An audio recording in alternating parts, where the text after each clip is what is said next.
verset clé.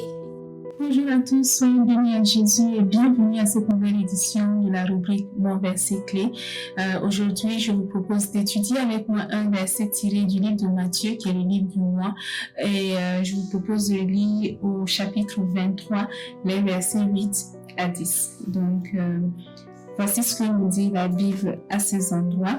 Ne vous faites pas appeler Rabbi, car un seul est votre maître et vous êtes tous frères. Et n'appelez personne sur la terre Père, car un seul est votre Père, celui qui est dans les cieux. Ne vous faites pas appeler directeur, car un seul est votre directeur, le Christ. Donc voici un verset qui est bien sûr dans la Bible, un verset qui est très explicite, mais un verset qui, justement parce qu'il est très explicite, donne des mots de tête à certaines personnes. Ce verset nous dit clairement que quand on se positionne dans notre système de foi, avec nos frères et sœurs dans la foi, on ne doit pas regarder l'une ou l'autre personne comme supérieure ou inférieure à soi.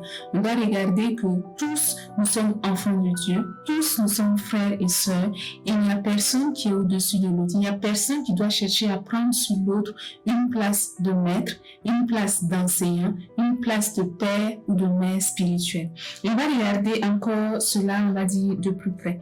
Il y a un autre verset dans le livre de Galates qui montre clairement qu'il n'y a plus de différence. Galates, le chapitre 3, le verset 28. Il n'y a plus de différence entre nous sur la terre quand nous donnons notre vie à Jésus.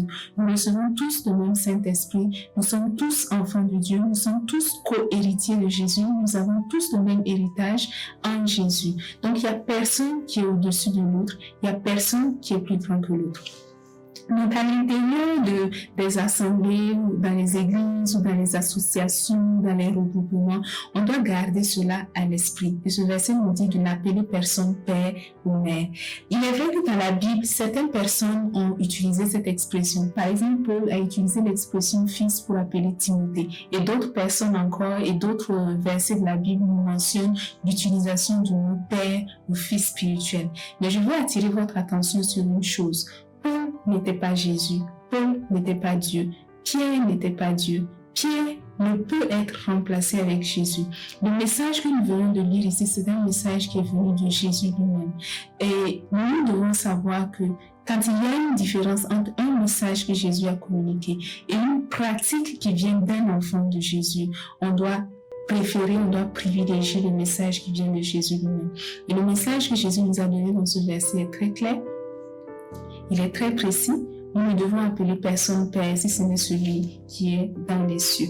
Le danger, c'est que même avec de bonnes intentions, on peut se retrouver à donner un message. Donc, la manière dont Paul ou Pierre ou d'autres personnes ont utilisé le message à l'époque, rien ne dit que c'est comme cela que nous le comprenons encore aujourd'hui. Malheureusement, aujourd'hui, le message a été perverti encore plus. Et on voit que des personnes sont sur la terre, une sur les autres, une autorité qui n'est pas celle que Dieu leur a accordée. Donc, faisons attention à cela. Faisons attention à ne pas nous mettre sous un joug étranger. Faisons attention à ne pas nous mettre sous un esclavage nouveau en acceptant sur notre vie une autorité qui n'est pas du tout nécessaire. Donc, nous avons un seul Père, c'est Jésus. Nous avons un seul Maître, c'est Jésus. Et par le Saint-Esprit, en écoutant la direction du Saint-Esprit, nous pouvons avancer aujourd'hui, nous pouvons réussir dans notre vie d'enfant de Dieu. Ne cherchons pas et n'acceptons pas d'appeler quelqu'un Père spirituel sur la terre. N'acceptons pas d'appeler quelqu'un Mère spirituelle sur la terre. Concentrons-nous sur Jésus qui est la source de notre enseignement, qui est la source de notre message, qui est aussi celui qui nous connecte au Père. Soyez bénis en Jésus. Suivez-nous sur les réseaux sociaux, sur Facebook, Instagram à l'adresse Jeunesse Foundation.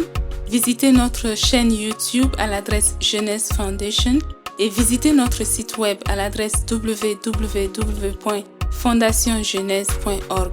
Nous y postons des ressources qui sont accessibles gratuitement, qui vous aideront à grandir dans votre relation avec Jésus.